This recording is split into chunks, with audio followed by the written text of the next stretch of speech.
پر افغانستان او افغانانو مین ناګامورا ولې ووژل سو؟ ناګامورا چې 10 کاله افغانانو ته خدمت وکړه په بدل کې موږ ورته څه ورکړه؟ موږ وایو چې افغانان یو غیرتي خلک یو میلمه پاله خلک یو او دا د شملو وطن دی. د شملو په وطن کې همدغسې کار کیږي. حکومت خلک او ولایتي اداره جاپانیانو ته څه ځواب لري؟ ولسمشر د جاپان ولسمشر سره وکتل او په ډېر افتخار ورسره خبرې وکړې. اوس موږ څه ډالۍ ورته لرو؟ آیا د جاپانیانو دپاره هم دا ډالۍ وو؟ یو جاپاني خپل آرام ژوند پرېږدي افغانستان ته راځي او په افغانستان کې پانګونه کوي کار کوي ولې موږ په مقابل کې دغسې کار ورسره کوو؟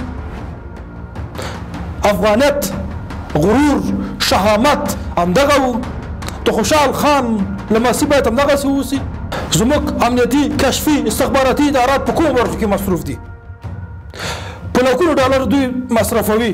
زري موټر دوی لري، امکانات دوی لري، ټانک دوی لري، توپ دوی لري، ولې بیا هم د جلال آباد په زړه کې یو بهرنی شخص وژل کیږي. ولې دا خلک چیرته ولاړل؟ څنګه دا سړی ووژل سو؟ د دې قاتلین چیرته دي؟ ولې مې دې نیول سوي او په رڼا ورځ کې داسې پیښې ولې کیږي؟ ولې مې د سره سړي وژل کیږي؟ ولې هر هغه څوک چې په افغانستان کې کار کوي خدمت کوي وژل کیږي؟ ولې نسو کولی چې خلک وساتو؟ یو وخت و چې خلکو افغانانو ته پناه راوړل او افغانان به یې ساتل. افغانان په تاریخ کې داسې خلک و چې د نورو ژوند ساتل. خلک چې ورته راتلل د هغوی عزت مال سر به هر څه مسؤول وو. ولې اوس نه یو؟ ولې افغانان نه یو؟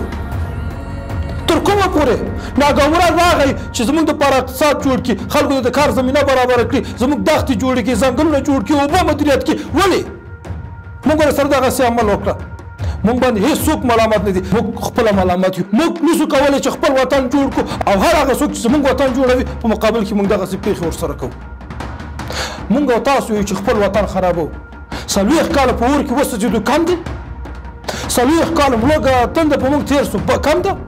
40 کاله کېږي چې بې عزته کېږو، نه ځای لرو، نه مکان لرو، مهاجر سولو، خپل وطن مو پرېښودو، نورو هېوادونو ته ولاړو، نارینه ښځینه ماشومان ټول بې عزته او بې سطره سول. زموږ په نوم خیرات راټولېږي. د ناګامورا قاتلین باید د کانال په ځمکو باندې باید ودرول سي، وسوځول سي، پیدا سي، باید همالته اعدام سي، تر څو نور په آینده کې څوک جرأت ونه کړي چې دا ډول پیښې وکړي. پوهېږئ د ناګامورا وژنه زموږ په اقتصاد باندې څومره منفي تاثیر کوي؟ هیڅ یو بل نړیوال پانګوال به افغانستان ته ځوخه نه کړي چې افغانستان ته راشي او پانګونه وکړي. زموږ داخلي پانګوال به افغانستان پرېږدي، نورو هېوادونو ته ورځي.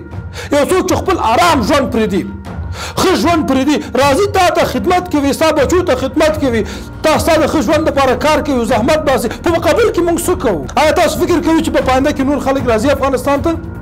افغانستان نوم عزت او شخصیت په نړیوال سټیج بدنام شوی، دا زما استاد د لاسه دی. د خدای لپاره نور ویښ شئ، خپل خلک سره یو ځای کړئ، کار وکړئ. ناګامورا ځکه وژل کېږي چې موږ ته د 200,000 ډالرو په اندازه د مروړې کانال جوړوي. ناګامورا ځکه وژل کېږي چې زموږ دپاره د اوبو او ځنګلونو مدیریت کوي. ناګامورا ځکه وژل کېږي چې د افغانستان دښتې آبادوي. ناګامورا ځکه وژل کېږي چې د بیکارۍ سره مبارزه کوو. ناګامورا ځکه وژل کېږي چې غوښتل افغانان ښه ژوند ولري، اقتصادي وده وکړي، په خپلو خپو ودرېږي او د شته منابعو څخه باید استفاده وکړي. ناګامورا سره موږ څه وکړه؟ د ناګامورا ټول اربابونه ګور ته ویوړه، خاورې سره م خاورې کړه.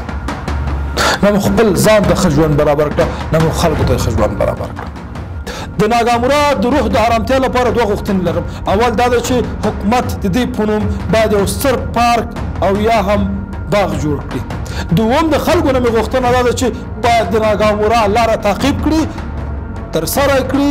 ناګامورا خپل یو مدرسه او مکتب و. ناګامورا د جاپان نه راغی افغانستان ته، موږ ته وښوده چې افغانستان د جوړېدو ظرفیت لري. موږ باید د ناګامورا لاره تعقیب کړو تر څو د هغه روح ارامه سي. د ناګامورا ارمان باید زموږ راتلونکي نسلونه پوره کړي.